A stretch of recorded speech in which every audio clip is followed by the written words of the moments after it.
Congratulation बेटा। आपका क्या नाम है? करीना चौहान। करीना चौहान। सर आपका क्या नाम है? भरत चौहान। भरत चौहान। भरत चौहान जी, सबसे पहले तो आपको हार्दिक शुभकामनाएं। आपकी बेटी ने IIT JEE में टॉप किया है, क्रैक किया है और बहुत सारे पेरेंट्स और जो बच्चे हैं उनके लिए इंस्पिरेशन बनी है। तो बेटा, आपका टाइम शेड्यूल क्या रहता था? आप किस तरह से अपनी जो स्टडीज़ उनको मैनेज करते थे, क्योंकि बहुत ही टफ एग्ज़ाम माना जाता है? मैं सुबह 6:30 बजे उठती थी और मतलब सारा काम वाम जो भी नहाना धोना खाना पीना करने के बाद 8 बजे पढ़ने बैठती थी। 8 से लेकर के 10 बजे तक मैं अच्छे से पढ़ती थी। फिर 10 बजे से आधा घंटे फिर चाचा और पापा जाते थे चाय पीने के लिए, तो उनको चाय देती थी। तो आधा घंटे मतलब उनसे बात चाय वाय देना हो जाता था। फिर 2 बजे तक तो अच्छे से पढ़ती थी। 2 बजे से खाना वाना खाने के बाद दोपहर का कोचिंग आ जाती थी। 3 से 8 कोचिंग लगती थी। फिर 8 बजे से जाने के बाद नोट्स पढ़ती थी, नोट्स रिवाइज करती थी जो पढ़ाया है और जो होमवर्क दिया है, जैसे कि एक चैप्टर का कर लिया, फिर उसके बाद सो जाती थी। अच्छा। 12 बजे तक ये सब हो जाता था। यूथ आजकल सुसाइड भी कर रहा है ना, और कुछ गलत कदम उठा रहा है। तो आप अपने स्ट्रेस मैनेज करने के लिए क्या कुछ करते थे? पढ़ाई के साथ साथ आपने इतना सारा बताया था, सब कुछ आप काम करते थे। स्ट्रेस दूर कैसे करते थे आप हमारे जो ऑडियंस उनको बताना चाहेंगे? वो तो पहले क्या होता है कि पढ़ाई को बहुत ज़्यादा डिप्रेशन में ले लेते हैं कि हमें पढ़ाई तो करनी ही है, इस मतलब यही है हमारे लिए, ये सोच के मतलब ये सोचते हैं कि ये नहीं करेंगे तो कुछ नहीं है लाइफ में। मैं उनको बोलना चाहूँगी कि ज़िंदगी बहुत बड़ी है, अगर एक बार नहीं हुआ तो दोबारा करो, दोबारा करो। सुसाइड करने की ज़रूरत नहीं है। और मतलब ये भी होता है कि उनको टेंशन रहती कि हाँ अगर नहीं होगा तो ये बोलेंगे पेरेंट्स बोलेंगे, पड़ोसियों का भी होता है, तो यही टेंशन में होती है कि सुसाइड कर लेते हैं वो। तो उनको मैं बोलना चाहूँगी कि खुद पे भरोसा रखो, खुद की मेहनत पे, कि तुम कर सकते हो। दुनिया क्या है, दुनिया सिर्फ बोलती है, वो कुछ नहीं करती है। और कभी भी ये नहीं कहेगी कि तुमसे हो जाएगा। वो बोलते हैं कि हाँ तुम क्या कर सकते हो, लेकिन अपने मेहनत पर भरोसा रखो हमेशा कि तुम कर सकते हो। मेरा नहीं होगा तो और किसका होगा, ये मैंने हमेशा यही सोच के रखा था। काफ़ी पॉजिटिव माइंडसेट की बच्ची है आपकी। तो इस तरह के संस्कार आपने उनको दिए, तो आपके भी जीवन में कई संघर्ष रहे होंगे। क्या कुछ आप इसको समझाते थे जब ये थोड़ा लो फील करती थी? ये सब नहीं समझाते थे, ये खुद समझदार है सर, शुरू से समझदार है। ये छोटा सा तब पे समझदार है। अच्छा बेटा, एक चीज़ बताओ, जैसे कि आप जानते हो कि अपनी फैमिली की जो इकोनॉमिकल कंडीशन है उसको देखते हुए आपके ऊपर कभी ये प्रेशर रहता होगा कि यार मेरे पेरेंट्स ने इतनी बड़ी कोचिंग के अंदर मुझे दाखिला कराया, इतनी मोटी फीस जारी है ना, और दूसरे हज़ार खर्चे होते हैं उसके साथ में, फिर आप स्कूलिंग का भी रहता है आपका, ठीक है? तो इस प्रेशर को आप किस तरह से देखते थे? मतलब ये तो था ही कि हाँ मेरे पेरेंट्स इतनी फ़ीस दे रहे हैं, और अगर मैं नहीं पढ़ती थी तब ये सोचती थी कि हाँ मैं क्या कर रही हूँ, मुझे क्या करना चाहिए था। तो अब मेरे पेरेंट्स को देखकर मोटिवेट आ जाता था कि हाँ यार मेरे पेरेंट्स इतनी मेहनत कर रहे हैं तो मुझे भी तो मेहनत करनी चाहिए। और वैसे भी बोलते हैं ना कि मेहनत करने से हो जाता है, तो मेहनत करने में कौन सा कुछ जा रहा है, कर लो मेहनत। काफ़ी पॉजिटिव बच्ची है। अच्छा एक चीज़ बताओ कि आप कौन सी कोचिंग में पढ़ते थे? Reliable institute. Reliable institute.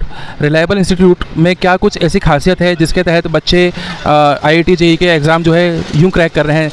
आपने बताया कि बस सिर्फ मेहनत करते जाओ, पॉजिटिव माइंडसेट से रहो। तो आपके जो गुरुजन हैं, जो फैकल्टीज़ हैं, उनका क्या कुछ सपोर्ट था आपकी इस पढ़ाई के पीछे? उन्होंने कभी मुझे डिमोटिवेट नहीं किया। उन्होंने हमेशा यही कहा कि तुझसे हो जाएगा, पर मेहनत कर, अपनी मेहनत पर भरोसा रख। कभी भी उन्होंने ये नहीं कहा। डिमोटिवेट तो बच्चों को करते भी नहीं है, बहुत ज़्यादा मोटिवेशन है रिलायबल में। और मतलब वहाँ पे जाने के बाद ही मोटिवेशन आ जाता है सबको देखने के बाद कि हाँ सब पढ़ रहे हैं तो मैं क्यों कुछ और करूँ, सिर्फ पढ़ूँ ऐसे कर।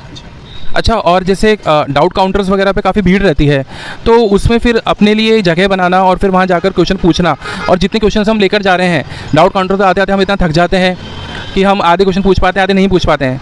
तो वो चीज़ें वहाँ पे किस तरह से मैनेज होती हैं रिलायबल इंस्टीट्यूट ऑफ के?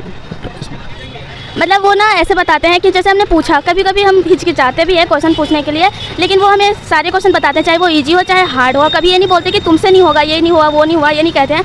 DC में जाने के बाद हमें सारी चीज़ें बोल देते हैं कि ये ऐसे होगा, ऐसे होगा। नोट्स पढ़ो, अगर नहीं समझ में आ रहा तो वापस से पूछो। और जैसे हम घर आते हैं DC से तो थोड़ा आराम करने के बाद वापस से क्वेश्चन करते हैं तो फिर बन जाता है, और अगर नहीं बनता तो हम वापस से क्लास में पूछ लेते हैं। तो वो फिर से आप लोगों को अटेंड करते हैं और मतलब आप लोगों को डाउट क्लियर करते हैं, है ना, इरिटेट नहीं होते हैं। आप हमें बताइए कि जब आप IIT की प्रिपरेशन कर रहे थे तो उस टाइम आप किन सब्जेक्ट्स पर ज़्यादा फोकस करते थे, ठीक है? और सब्जेक्ट्स के अंदर भी मेनली किन चीज़ों पे आप ज़्यादा फोकस करते थे, किन चैप्टर्स के ऊपर? मार्क्स का जो वेटेज होता है उनको देखकर क्या कुछ ऐसी टेक्निकल चीज़ें हैं जो एक कैंडिडेट को, एक एस्पिरेंट को ध्यान में रखनी चाहिए तैयारी करते टाइम? मतलब मैं फिजिक्स और केमिस्ट्री में ज़्यादा फोकस रखती थी, क्योंकि मैथ्स तो पहले से ही टफ होता है, तो उसमें कट ऑफ क्लियर हो जाए ऐसा टाइप का, मतलब अच्छे नंबर्स आ जाए उसमें, बस कि बहुत ज़्यादा की ज़रूरत नहीं है। और टफ होती है तो टेंशन ज़्यादा रहती है कि मैथ्स में ज़्यादा टाइम लग रहा है ज़्यादा, तो फिजिक्स केमिस्ट्री में ज़्यादा फोकस रहता था। और वैसे कुछ चैप्टर्स हैं जैसे कि इलेक्ट्रोस्टैटिक्स, ऑप्टिक्स और करेंट इलेक्ट्रिसिटी, ये सब जो है ना वो ज़्यादा वेटेज के माने जाते हैं, तो इन सब से ज़्यादा फोकस रहता था। और फिजिक्स की बात करें तो सॉरी केमिस्ट्री की बात करें तो केमिस्ट्री में सारे चैप्टर्स आते हैं थोड़े बहुत, मतलब ऐसा नहीं है कि केमिस्ट्री पूरी ही नहीं आती। फिजिक्स में मतलब 11th के कुछ चैप्टर्स ऐसे हैं कि थोड़ा बहुत वीक है, लेकिन सर वो बता देते हैं, पूछने पर इरिटेट नहीं होते। अच्छा, एक चीज़ बताइए कि स्कूल है और एक्स्ट्रा एक्टिविटीज़ होती हैं, स्कूल की जो एक्टिविटीज़ होती हैं वो भी अटेंड करना ज़रूरी होता है। बीच बीच में आपके जो मॉक टेस्ट पेपर्स आते हैं, तो इस तरह के जो एग्ज़ाम्स आते हैं जो स्लाइटली IIT JEE की जो प्रिपरेशन उससे इतर हैं, डिफरेंट हैं, तो इन सब चीज़ों को किस तरह से आप मैनेज करते थे कि भाई IIT के ऊपर फोकस भी रखना है मुझे और स्कूलिंग पर भी फोकस रखना है, अटेंडेंस भी उतनी होनी चाहिए और अदर एक्टिविटीज़ के अंदर भी मुझे थोड़ा मैनेज करके चलना है? वहाँ पे तो टीचर से मम्मी ने बात कर ली थी, मम्मी पापा ने टीचर से कि अभी कोचिंग में है तो स्कूल नहीं आ पाएगी, लेकिन मैंने एग्ज़ाम देने मतलब एग्ज़ाम के टाइम वो बुला लेते थे कि इस टाइम एग्ज़ाम है, ये इतने घंटे है, वो बता देते थे पूरी चीज़ें। और यहाँ का ये होता था कि हम यहाँ से बोल देते थे ना कि ये एग्ज़ाम है, तो ये कुछ नहीं बोलते थे कि इतने घंटे पढ़ लो, ये कर लो, फिर उसके बाद चले जाना।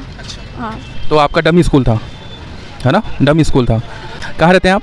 सवालका बिल्डिंग में। सवालका रहते हैं। सवालका का माहौल क्या रहता है एक एस्पिरेंट के लिए कि वो अपनी पढ़ाई पर पीसफुली फोकस कर पाता है या नहीं कर पाता है?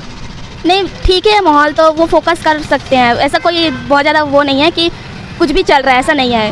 नहीं, क्योंकि आप जानते हैं कि भाई सब तरह का यूथ होता है पढ़ने वाला, कुछ ज़्यादातर जो बच्चे यहाँ पर आते हैं उनका फोकस पढ़ाई पर रहता है, पर कुछ हमारे सामने न्यूज़ ऐसी भी आती हैं कि बच्चों का ध्यान जो है वो पढ़ाई से इतर पार्टीज़ में रहता है और दूसरी जो एक्टिविटीज़ होती हैं उनके अंदर रहता है।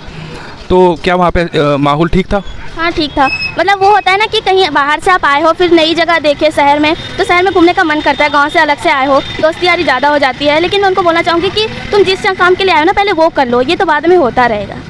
मतलब अपनी पढ़ाई पे फोकस रखो, ये कर लो, करियर बना लो, फिर दोस्ती यारी तो होती रहेगी। अच्छा, ये अंकल भी आपकी सवालका बिल्डिंग में ही रहते हैं और ये आपके बहुत क्लोजेस्ट हैं, है ना? तो आपको क्या कुछ सपोर्ट रहता था अंकल की साइड से? अंकल की साइड से नहीं, पूरी बिल्डिंग में जितने भी लोग रहते हैं सभी लोगों का बहुत प्रेम और सहयोग इनको मिलता रहता है। ऐसी बात नहीं है। इनके पापा ये सबको जानते हैं, सबके प्यारे हैं। अंकल जी, आपको कैसा लग रहा है कि आपकी बेटी ने बिल्कुल आपका नाम रोशन कर दिया है, कोटा का गौरव बढ़ा दिया है और आज मीडिया का तांता लगा हुआ है, पेरेंट्स आपसे मिलने आने का भी आपने सोचा था ऐसा होगा? ये ऐसा तो नहीं सोचा था सर, लेकिन हमें बहुत ही अच्छा लग रहा है। बहुत अच्छा लग रहा है? बहुत अच्छा लग रहा है। अच्छा बेटा, एक चीज़ बताओ मुझे कि आप अपने जो आपके जो जूनियर्स हैं जो अभी तैयारी कर रहे हैं, आप उनको क्या मैसेज देना चाहोगे कि भाई प्रिपरेशन आपको किस तरह से करनी चाहिए, चाहे आपकी स्थिति कैसे भी हो? क्योंकि आप एक बिल्कुल जो एवरेज बैकग्राउंड होता है वहाँ से आप निकल के जा रही हैं और आपको अंदाज़ा भी नहीं है कि आप क्या कुछ पाने वाली हैं। मैं उनको बोलना चाहूँगी कि आपको डेली जो पढ़ा रहे हैं ना, उस पर एक बार मतलब फोकस रखो कि हाँ, डेली जो पढ़ा रहे हैं, डेली जो बोल रहे हैं सर, वो पूरा करना है। और जैसे कि बाहर की बात करूँ तो बाहर वाली दुनिया तो ऐसे ही घुमाती रहती है, उन पर तो फोकस नहीं करना है हमें। मतलब जो हमारा टारगेट है उस पर ज़्यादा फोकस रखना है। अच्छा, और रिश्तेदारों के फ़ोन आ रहे होंगे आपके पास में? अभी तो नहीं आए हैं। अभी नहीं आए? अच्छा, अभी आपको कोचिंग में कुछ काम से बुलाया था, हमें भैया ने बोला कि डाउट पे गई है, तो अब तो एग्ज़ाम हो चुका, अब कौन से डाउट चल रहे हैं आपके? एडवांस के जो रिवीजन क्लास है ना, वो उसमें वो पढ़ा रहे हैं कि जो भी डाउट्स होते हैं ना, रिवीजन मतलब DPP मिलती है हमें एडवांस की, वो क्वेश्चन करवाते हैं। हाँ। और आपकी मम्मी को कैसा लगा जब ये न्यूज़ मिली उनको? बहुत खुशी हुई है। भैया, जैसे कि आपकी बेटी करीना ने हमें बताया कि आप लोग रिलायबल इंस्टीट्यूट के जस्ट सामने जो सवालका अपार्टमेंट स्थित है वहाँ पर आप लोग रहते हैं, तो ये पॉश एरिया है और पॉश एरिया का अपार्टमेंट का काफ़ी ज़्यादा रेंट होता है, तो आप लोग कैसे इसको अफोर्ड करते थे? कैसे आप लोग अपनी जूस की दुकान से अर्निंग जो होती है आपकी, उससे आप कैसे उसका रेंट निकाल पाते थे? इतना ज़्यादा कैसे निकाल पाते थे आप रेंट?